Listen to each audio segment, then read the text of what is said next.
Many of the highest profile female athletes, household names like Serena Williams, Sue Bird, Megan Rapinoe, and Alex Morgan, have launched second acts as founders and investors because their actual salaries were never high enough to sustain their careers. When people are shut out of opportunities, they create their own.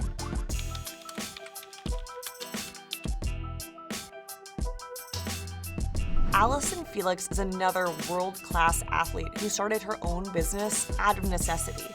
The Olympic sprinter is the most decorated track and field athlete in history, man or woman. Between the 200 meters, the 400 meters, and relays, she's won 11 Olympic medals, 7 of them gold, and another 20 world championships. But even with that resume, Allyson Felix still faced the same obstacles as other female athletes. Most famously, when her former longtime sponsor Nike refused to build maternity protections into her contract. So the celebrated athlete did more than search for another running shoe option. She decided to create her own. In 2020, 2 years after her daughter was born, Felix co-founded Saysh with her brother Wes Felix, who is also a former champion sprinter in his own right. They hired footwear designer Tiffany Beers, who'd spent 13 years at Nike, and made a discovery. Women's sneakers weren't actually designed for women's feet.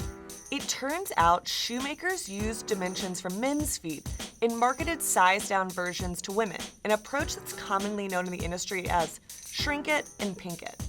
The siblings saw an opportunity to create shoes that were specifically designed for women. According to the Journal of the American Pediatric Medical Association, female feet differentiate from men's feet. Men's feet are more like rectangles, while women's are more triangular.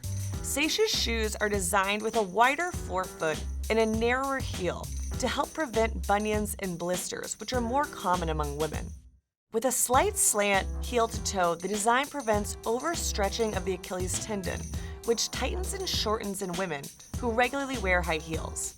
And the relatively light foam midsole accounts for the average weight ranges of women, who typically weigh less than men. Saysh zeroed in on a huge opportunity. Track is one of the most popular sports for middle and high schoolers across the country, and running has become a $20 billion industry, one that is dominated by women. Fleet Feet, a company that operates more than 270 specialty running stores across the US, surveyed its customer base last year and found that 61% were women.